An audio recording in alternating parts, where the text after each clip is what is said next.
Hello everyone, welcome to all of you for our Hebrew classes. ఈ Hebrew classes లో this is our 7th class. ఇది మన 7వ class. Last 5 classes నుంచి మనము హీబ్రూ ఆల్ఫాబెట్ను నేర్చుకుంటూ వస్తున్నాం. మరి ఈ క్లాస్లో మరొక 2 లెటర్స్ను మనం నేర్చుకోబోతున్నాం. మొట్టమొదటిది వచ్చేసి టెట్. టెట్, టిఈటి. దీని ప్రింట్ వర్షన్ ఏ విధంగా ఉంటుందంటే ఈ విధంగా ఉంటుంది. ఇది ప్రింట్ వర్షన్. నేను మీకు ప్రింట్ వర్షన్, స్క్రిప్ట్ వర్షన్ అని చెప్పాను కదా. దీని స్క్రిప్ట్ వర్షన్ వచ్చేసి ఈ విధంగా ఉంటుంది. మీరు ఈ ప్రింట్ వర్షన్ ఉంది కదా, ఈ ప్రింట్ వర్షన్ ఈ కార్నర్స్ని కొంచెం రౌండ్ చేసేస్తే ఆల్మోస్ట్గా ఈ స్క్రిప్ట్ వర్షన్ వచ్చేస్తుంది అనమాట. ఇది ఏ రకమైన సౌండ్ని ప్రొడ్యూస్ చేస్తుందంటే టీ. టె మనం ఇంగ్లీష్లో అయితే టీ అనొచ్చు, తెలుగులో అయితే టె. టె ఆ సౌండ్ని అది ప్రొడ్యూస్ చేస్తుంది. ఇది టెట్. మరొక లెటర్ ఏంటంటే యోడ్. యోడ్. దీని ప్రింట్ వర్షన్ చాలా చిన్న లెటర్. ఇది చూడండి, ఇట్లా ఉంటుంది అంతే. చాలా చిన్న లెటర్, ఒక కామాలాగా. స్క్రిప్ట్ వర్షన్ అయితే సింపుల్గా ఇట్లా అంటారు. మళ్ళీ రాస్తున్నాగండి, ఇలా అనుకోండి. చాలా చిన్న లెటర్ ఇది, యోడ్ అనేటటువంటిది. ఇది ఏ సౌండ్ని చేస్తుందంటే యో. యో అన్న సౌండ్. మనం ఇంగ్లీష్లో అయితే వై అనొచ్చు. చూడండి, ఈ సౌండ్ని ఇది ప్రొడ్యూస్ చేస్తుంది. మరి ఈ 2 లెటర్స్ను ఉపయోగించి కొన్ని పదాలు కూడా మనం చూద్దాం. చూడండి, ఈ టెట్ అన్నటువంటి ఈ లెటర్ను ఉపయోగించి మనము టోవ్. టోవ్ ఎలా రాస్తానో చూడండి. టోవ్. ఇది టెట్, ఇది ఉవ్. ఇది వచ్చేసి టీ అన్న సౌండ్ ప్రొడ్యూస్ చేస్తుంది, టా అన్న సౌండ్ని. ఇది వచ్చేసి వా అన్న సౌండ్ ప్రొడ్యూస్ చేస్తుంది. ఈ రెండింటిని ఉపయోగించి మనము టోవ్ అన్న వర్డ్ మనం రాయొచ్చు అనమాట. అయితే మీరు అడగవచ్చు, ఈ టా ఇక్కడ టో ఏ విధంగా అయింది అని. దానికి మనం అచ్చులు నేర్చుకోవాలి.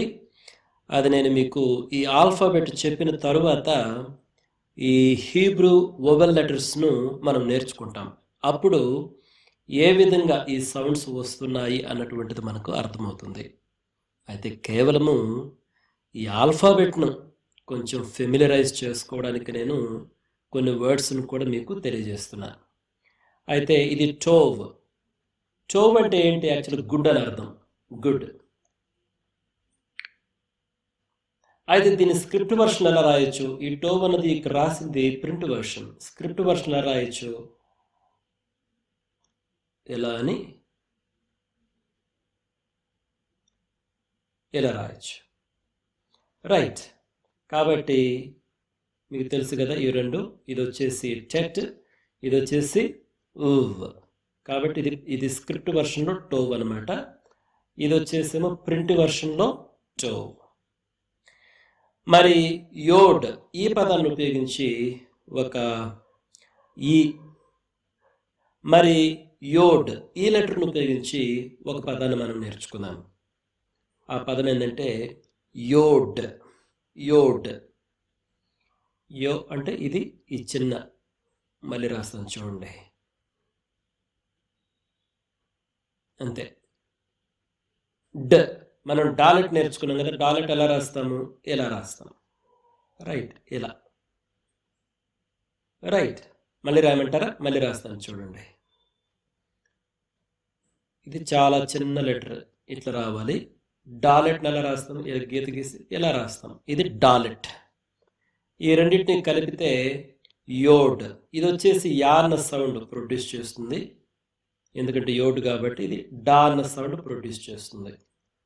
ఈ రెండు కలిపితే మనము యోడ్ యోడ్ అని చదువుతున్నాం. కాబట్టి ఈ యా అన్న లెటరు యో ఎలా అయింది, దానికి మనము అచ్చులు నేర్చుకోవాలి. నేను ఇదివరకే మీకు చెప్పినట్టు ఫ్యూచర్ క్లాసెస్లో మనం వొవెల్స్ నేర్చుకున్నప్పుడు ఈ యా అన్న సౌండ్ని యో అన్న సౌండ్ ఎలా ప్రొడ్యూస్ చేసింది అన్నటువంటిది మనం నేర్చుకుంటాం. మొత్తానికి ఇది యోడ్ అనమాట. అయితే ఇది ప్రింట్ వర్షన్. స్క్రిప్ట్ వర్షన్ ఎలా ఉంటుంది, ఇలా. ఇది యోడ్ చిన్నగా మళ్ళీ రాస్తాను చూడండి, ఇలా అలా రాసేసి మనము డాలెట్ని ఎలా రాస్తాము స్క్రిప్ట్ వర్షన్లో, ఇలా రాస్తాము. రైట్. కాబట్టి ఇది వచ్చేసి యోడ్ అనమాట. ఇది స్క్రిప్ట్ వర్షను, ఇది వచ్చేసి print version. Okay dear friends, మరి ఈ లెసన్లో మనము హీబ్రూ ఆల్ఫాబెట్లో మరొక 2 లెటర్స్ను నేర్చుకున్నాము. మొట్టమొదటిది వచ్చేసి టెట్. ఇది టీ అన్న సౌండ్ ప్రొడ్యూస్ చేస్తుంది. ఇక్కడ ప్రింట్ వర్షన్ ఇచ్చాను చూడండి, ఇది ప్రింట్ వర్షన్, ఇది వచ్చేసి స్క్రిప్ట్ వర్షన్. రెండో లెటర్ వచ్చేసి యోడ్. దీంట్లో ప్రింట్ వర్షన్ ఈ విధంగా ఉంటుంది, తర్వాత స్క్రిప్ట్ వర్షన్ వచ్చేసి ఈ విధంగా ఉంటుంది అన్నమాట. ఈ 2 లెటర్స్ను ఉపయోగించి 2 పదాలు కూడా మనం నేర్చుకున్నాము. ఒకటి వచ్చేసేమో టోవ్. టోవ్ అంటే గుడ్ అనమాట. ఇంకొకటి వచ్చేసి యోడ్. యోడ్ యోడ్ అంటే హ్యాండ్ అనమాట, చెయ్యి. నేను చెప్పలేదు కదా మీకు, హ్యాండ్. హ్యాండ్ని మనము యోడ్ అంటాము. రైట్. మరి ఇప్పుడు నేనేం చెబుతున్నానంటే ఈ 2 లెటర్స్తో కలిపితే మనం ఇప్పటి వరకు 10 హీబ్రూ లెటర్స్ని నేర్చుకున్నాం. టోటల్ 10. ఆ 10 లెటర్స్ యొక్క సమరీని నేను ఒకసారి మీకు చెప్తాను. ఈ 10 లెటర్స్ని త్వరగా ఒకసారి నేను రాస్తాను, మీరు చూడండి. ఓకే డియర్ ఫ్రెండ్స్, ఈ 10 లెటర్స్ని ఒకసారి గమనించండి. మొట్టమొదటిది వచ్చేసి ఆలెఫ్. ఆలెఫ్ని ఎలా రాస్తాము, ప్రింట్ వర్షన్లో వచ్చేసి ఇలా రాస్తాం, స్క్రిప్ట్ వర్షన్ అయితే ఇలా రాస్తాం, ఆలెఫ్. రెండోది వచ్చేసి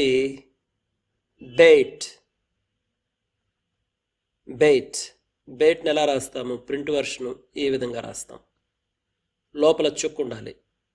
దీన్నే మనము ఇలా కూడా రాస్తాం, లేదా సమ్టైమ్స్ ఈ విధంగా కూడా రాస్తాం. రైట్.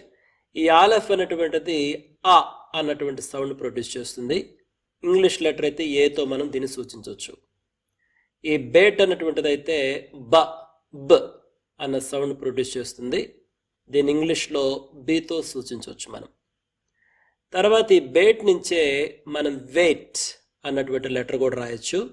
సేమ్ లెటరే, అయితే లోపల మనం చుక్క పెట్టమన్నమాట. కాబట్టి ఇది కూడా ఇలా రాస్తాం. ఇది ఊ అన్న సౌండ్, ఇంగ్లీష్ లెటర్ వచ్చేసి వి అనమాట. కాబట్టి ఆలెఫ్, బెయిట్, వెయిట్. మూడోది వచ్చేసి గీమెల్.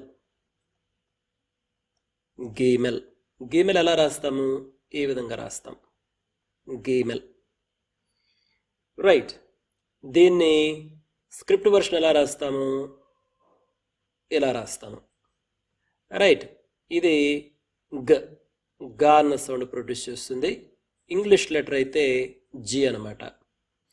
నేను మీకు ఇది చెప్పినప్పుడు చెప్పాను, ఈ గీమెల్ అన్నటువంటి ఈ లెటర్ నుంచి మనము దీన్ని ఇలా రాసి ఇలా పైన ఒక కామాలాగా ఇట్టు పెట్టాను అనుకోండి, దీన్ని కూడా ఇలా రాసి పైన ఒక కామా పెడితే జీ అన్నటువంటి సౌండ్ కూడా మనం ప్రొడ్యూస్ చేయొచ్చు. జార్జ్ అన్నటువంటి దాంట్లో జీ అన్న సౌండ్ ఉంటుంది కదా, దాన్ని మనం ప్రొడ్యూస్ చేయొచ్చు. కాబట్టి ఆలెఫ్, బెయిట్, వెయిట్, గీమెల్. తర్వాత వచ్చేసి డాలెట్. ఈ డాలెట్ అనేటువంటి లెటర్ ఎలా రాయొచ్చు, ఈ విధంగా అనమాట. రైట్. దీన్ని స్క్రిప్ట్ వర్షన్ ఇట్లా రాస్తారు. ఇది డ్ అన్న సౌండ్ ప్రొడ్యూస్ చేస్తుంది. ఇంగ్లీష్ లెటర్ డి అనమాట. కాబట్టి ఆలెఫ్, బెయిట్, వెయిట్, గీమెల్, డాలెట్. ఆ తర్వాత హే. హే. హే అన్నటువంటి లెటర్ ప్రింట్ వర్షన్ ఈ విధంగా ఉంటుంది, హే. అదే కానీ స్క్రిప్ట్ వర్షన్ అయితే మళ్ళీ రాస్తాను, ఆగండి. సింపుల్, ఇంతే. హే. ఇది హా అన్న సౌండ్ ప్రొడ్యూస్ చేస్తుంది. ఇంగ్లీష్లో దీన్ని హెచ్తో మనం రిప్రజెంట్ చేయొచ్చు. హే తర్వాత వావ్. హే వావ్. వావ్ అన్నటువంటిది ప్రింట్ ఇట్లా ఉంటుంది. స్క్రిప్ట్ వర్షన్ అయితే ఈ విధంగా రాస్తాం, ఒక నిలువు గీతలాగా అనమాట. కాబట్టి ఇది కూడా ఊ అన్నటువంటి సౌండే ప్రొడ్యూస్ చేస్తుంది. ఇంగ్లీష్ లెటర్ అయితే వి అన్నమాట. రైట్, ఇప్పుడు 6 లెటర్స్ చూసాము. ఇప్పుడు సెవెంత్ లెటర్ చూడండి. కాబట్టి ఆలిఫ్, బెయిట్, వెయిట్, గీమెల్, డాలెట్, హే, వావ్, జాయిన్. జాయిన్. ఇది ఇలా ఉంటుంది ప్రింట్ వర్షన్. ఈ పైన నిలువు గీత ఇలా వస్తుంది అనమాట జాయిన్కి. అదే కానీ దీని స్క్రిప్ట్ వర్షన్ అనుకోండి, ఎలా ఉంటుంది, ఇట్లా ఉంటుంది. చూడండి మీరు, ఈ జాయిన్ ప్లస్ గీమెల్, ఈ గీమెల్ స్క్రిప్ట్ వర్షన్ చూడండి. దీనికి ఎగ్జాక్ట్ మిర్రర్ ఇమేజే ఈ జాయిన్ యొక్క స్క్రిప్ట్ వర్షన్ అనమాట, జాయిన్. కాబట్టి ఇది ఏ సౌండ్ ప్రొడ్యూస్ చేస్తుంది, జడ్. జడ్ అన్నటువంటి సౌండ్ ప్రొడ్యూస్ చేస్తుంది. జ, మనము ఝాన్సీ లక్ష్మీబాయి జా అంటామని చూడండి, ఆ సౌండ్ ప్రొడ్యూస్ చేస్తుంది. ఇంగ్లీష్ లెటర్ అయితే జడ్ అనమాట, జాయిన్. తర్వాత జాయిన్ తర్వాత ఏంటి, ఖట్. ఆ లెటరు మనం రాయడానికి దాన్ని హెచ్ఈఐటి అని రాస్తాము రాయడానికి, కానీ పలికేటప్పుడు మాత్రము ఖట్ అని చదవాలి. ఎందుకంటే అది మన గొంతులో నుంచి ఆ సౌండ్ రావాలన్నమాట. దానివల్ల ఖట్ అని మనం చదువుతాము. దీన్ని మనము ప్రింట్ వర్షన్ ఎలా రాస్తాము, ప్రింట్ వర్షన్ వచ్చేసి ఇలా రాస్తాం చూడండి, ఇలా రాయాలి ప్రింట్ వర్షను. దాని స్క్రిప్ట్ వర్షన్ కూడా ఆల్మోస్ట్ అలానే ఉంటుంది, ఇలా కొంచెం రౌండ్ అనమాట. రైట్, కాబట్టి ఇది ఖట్ అన్నటువంటి సౌండ్ అనమాట. ఇది ఖ, మనము సిహెచ్ఈ ఆ పర్టికులర్ సౌండ్ రావడానికి దాన్ని మనం రాస్తాం. రైట్, ఇది జాయిన్, ఖట్. మరి ఈ పర్టికులర్ క్లాసులో మనం 2 లెటర్స్ నేర్చుకున్నాం కదా, అవేంటివి, టెట్. టెట్ ఎలా రాస్తాము, ఇట్లా రాస్తాం. ఇది ప్రింట్ వర్షన్, టెట్. అదే కానీ స్క్రిప్ట్ వర్షన్ అయితే ఇలా రాస్తాం. అంటే ఈ టెట్నే ఈ కార్నర్స్ కానీ రౌండ్ చేసి ఎలా అంటే అది మనకు టెట్ వస్తుంది. ఇది ఇట్, ట్ అన్న సౌండ్. ఇంగ్లీష్ లెటర్ అయితే టీ అన్నమాట. తర్వాత టెట్ తర్వాత ఏంటి, యోడ్.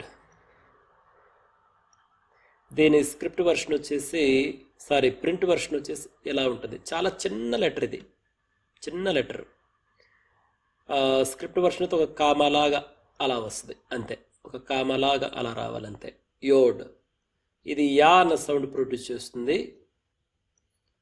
ఇంగ్లీష్లో అయితే దీన్ని వైతో రిప్రజెంట్ చేయొచ్చు మనం. ఓకే డియర్ ఫ్రెండ్స్, కాబట్టి ఇప్పటికి మనము హీబ్రూ ఆల్ఫాబెట్లో 10 లెటర్స్ నేర్చుకున్నాం. ఒకసారి నేను చదువుతాను చూడండి. ఆలెఫ్, బెయిట్, వెట్, గీమెల్, డాలెట్, హే, వావ్, జాయిన్, ఖట్, టెట్, యోద్. కాబట్టి ఈ 10 లెటర్స్ని మీరు ప్రాక్టీస్ చేయండి. ప్రీవియస్ క్లాసెస్ చూస్తే నేను కొన్ని వర్డ్స్ కూడా చెప్తూ వచ్చాను. ఆ వర్డ్స్ని నేను ఈ క్లాసులో అన్నీ రిపీట్ చేయడం లేదు, కానీ ఒకవేళ చేస్తే క్లాస్ మరీ లెంగ్దీ అయిపోతుంది అనమాట. Maybe in future classes I will repeat those words. అయితే మీరు మాత్రము ఈ 10 లెటర్స్ని పదే పదే వినండి, రాయండి, ప్రాక్టీస్ చేయండి. మనం వారానికి కేవలము ఒకే ఒక క్లాస్ మాత్రమే చేస్తున్నాం. ప్రతి వారము ప్రతి క్లాస్లో కూడా 2 లెటర్స్ మాత్రమే నేర్చుకుంటున్నాం. So it's very easy for us to learn Hebrew. ఎందుకంటే వారానికి 2 లెటర్స్ కదా, అసలు టైం కూడా మనకు తెలియదు. కాబట్టి మీరు again and again you please listen and ఈ ఆపర్చునిటీని కోల్పోవద్దు. తప్పక వినండి, ఫాలో అవ్వండి, ప్రాక్టీస్ చేయండి. Right, so with this we conclude this class. మరొక క్లాస్లో మరికొన్ని హీబ్రూ లెటర్స్తో మనం కలుసుకుందాం. Till then you keep enjoying learning Hebrew language. May God bless each one of you. Thank you.